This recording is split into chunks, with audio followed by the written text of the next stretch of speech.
Hello, all. In this PowerPoint, I'll be presenting about fetal varicella syndrome. To start, this syndrome is a very rare congenital disorder. It occurs when a mother becomes infected with the varicella zoster virus, otherwise known as chickenpox, from the 6th to 20th week of their pregnancy. So only about 2% of the fetuses exposed to the virus develop the syndrome, and this occurs in about from 1 to 7 out of 10,000 pregnancies. And it's so rare because about 95% of people are immune to this virus by the age of 14. So there's a very large range of abnormalities found in this syndrome. So the most common one is a very low birth weight. There's also abnormalities of the skin. So there's a cicatrix, also known as the scar tissue, and it's surrounded by erythema, which is the redness of the skin, as you can see in the image on the right. There's also abnormalities of the extremities, so they're usually malformed. And there's also a hypoplasia, which is the underdevelopment. And it's been suggested that the extremities are targeted by the virus because the virus targets rapidly developing um, parts of the fetus or the limb buds. So there's also abnormalities in the brain and nervous tissue. So there could be microcephaly, which is a small head, seizures, hydrocephalus, which is cerebrospinal fluid accumulation in the ventricles of the brain, as you can see in the top right image, intellectual disability, Horner syndrome, which is the result of damage of nerve fibers that pass from the spinal cord to areas of the face and the eyes. And Horner syndrome symptoms can include sinking of eyeballs, raised eyelids, and anhidrosis, which is inability to sweat in part of the face. Also, due to damage of the nerve fibers that pass through the pelvic areas, there may be malfunctioning of the anal and urethral sphincters. There's also abnormalities of the eyes, so there may be unilateral or bilateral microphthalmia, which is just a very small eye, as you can see in the bottom right image.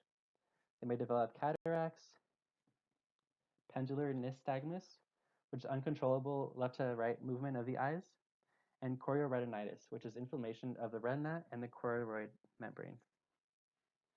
The infant also has increased susceptibility to herpes zoster infection, also known as shingles. This usually occurs in older adults. Also, more rarely, there may be gastrointestinal symptoms, such as gastroesophageal reflux and atresia of the intestines. So the intestines may be abnormally small. So firstly, in order to diagnose this syndrome, the doctor would have to confirm that the mother was actually infected with chickenpox during the pregnancy. And during the ultrasound, um, they would check if there's any deformities of the limbs or the face or cranium. An amniocentesis would also be performed, which is a sampling of the fluid around the fetus. Also, chorionic villus sampling, which is a sampling of part of the placenta tissue. And both of these tests, they would study it to confirm the chickenpox infection. Also, serological tests would be made, which is testing of the blood serum after the baby is born. So since there's so many diverse symptoms, there's not one specific way to treat. So there can be a wide range of specialists to work on the infants, so pediatricians, infectious disease specialists, neurologists, ophthalmologists, physical therapists, etc. Also, if a pregnant woman suspects that she was exposed to the chickenpox virus and she's not immune, she can get the varicella zoster immunoglobulin, and this can prevent development of the syndrome if it's administered within like 2 or 3 days of exposure. Also, doctors would suggest that a woman trying to get pregnant should get immunized with the vaccine if she's not already immune. So now I'll be talking about the paper that relates to the syndrome. It's called Varicella syndrome, disruption of neural development and persistent inflammation of non-neural tissues. It was released in the European Journal of Pathology in 2000. So this is actually a case study, so only one patient was studied. So the mother was 29 years old. It was her first pregnancy. The 12th week of pregnancy, she had fever and rash. The 25th week, she showed signs of polyhydramnios, which is excess water in the chorionic sac. the 32nd week, the serology test was positive for the chickenpox IgG, and at the 33rd week, she had contractions and a C-section was performed. So when the baby was born, it wasn't breathing, so resuscitation was performed, but they gave up after 70 minutes due to the severe malformations. So this paper kind of can be divided into two main experiments. The first part has to do with observation. So they just either observe the external, so they observed the body of the baby, or they observed the internal organs. So they performed a cross-section on the spinal cord, and they also observed the placenta, intestines, and ovary, and they performed hematoxylin and eosin staining and microscopy. The second part of the experiment was to detect viral DNA in different tissues of the baby. So the tissues were formalin fixed and paraffin embedded, and either in situ hybridization was performed or a polymerase chain reaction. So the authors didn't actually describe the method for in situ hybridization. They just cited an old paper that did so. So first of the tissues were deparaffinylized and rinsed twice with ethyl alcohol and digested with proteinase K for 10 minutes at room temperature. And then the slides were rinsed with in situ hybridization buffer, which consisted of Tris-KCl, fluorescent labeled Varicella oligonucleotide probe. It was then denatured at 95 degrees for 10 minutes, and the hybridization reaction occurred for 1 to 2 hours at 60 degrees. After the slides were rinsed, the hybridization probes were detected by incubating sections with dilution with alkaline phosphatate that was conjugated with anti-fluorescent antibody for 30 minutes. The signals were then visualized with light microscopy. So authors mentioned that there was a positive control, which was a varicella blister. They also mentioned there was a negative control, but they didn't actually say what it was, so I'm just assuming that is part of a tissue from a non-infected patient. So afterwards, PCR was performed in order to increase sensitivity of DNA detection. The specific gene that was targeted in this case was the GB gene, which codes for an envelope glycoprotein that forms spikes around the virus. So the DNA was extracted, and then the tissue was deparaffinized and digested with proteinase K. So there's 4 oligonucleotide primers, which are involved in the amplification.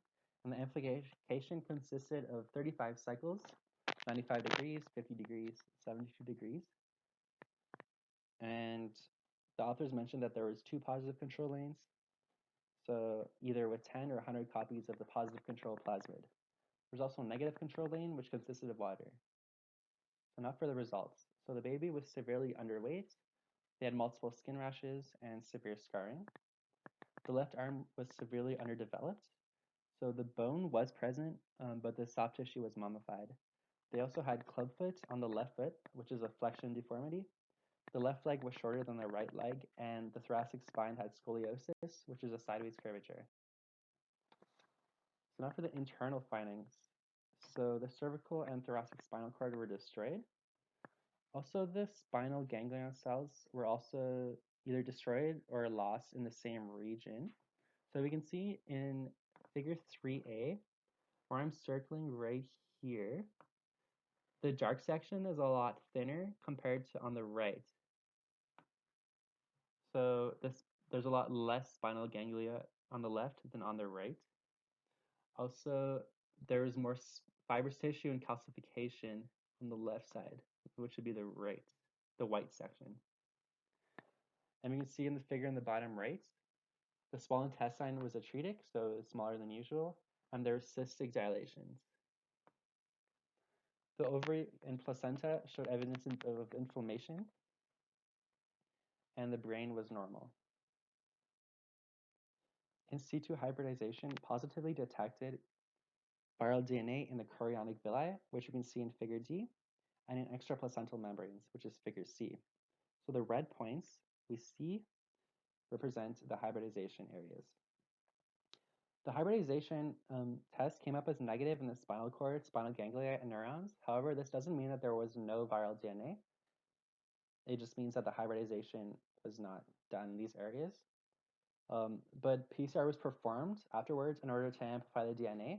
And as we can see in the following slide, so the PCR actually detected viral DNA in the brain, spinal ganglia, and arteries, as well as the placenta. However, it was negative in the kidney, spleen, and bone marrow. So a few notes on this figure. So this arrowhead represents the positive marker for viral DNA. The M is the DNA markers. Control 10 and control 100 are the positive controls. H represents H2O, so it's the negative control. The plus S lanes, that's when they added 100 viral DNA copies to the tissue samples, so they're kind of like positive controls. Also note on the placenta, so there's two placenta lanes. Lane 4 represents placenta that showed evidence of inflammation, while lane 8 represents the placenta without evidence of inflammation. And they both came as positive, as they both have the white stripe. So now for the conclusion. It was pretty short in this paper, as it's hard to make generalizations for the syndrome in general since it's only a case study. So they can only make conclusions for the case itself. And in this case, they concluded that the virus targets neural tissue in particular, as their neural tissue is pretty damaged. Also, the pathology of infection in fetus is so different from adults, and this must be due to the immature immune system of the fetus. Also, the authors didn't mention any future directions or future research questions. Um, so I'm just going to suggest that there could be a study with multiple patients in order to kind of compare the commonalities between them and also find the differences. However, this would be hard to do since this syndrome is so rare. It would also be hard to get consent from a parent of a sick child. And it's also hard to study this syndrome because it only affects humans. So you can't actually do studies on non-human animals. So this concludes my presentation. I have two reference slides. This one is for websites and papers, and this one is for images. Thanks for listening.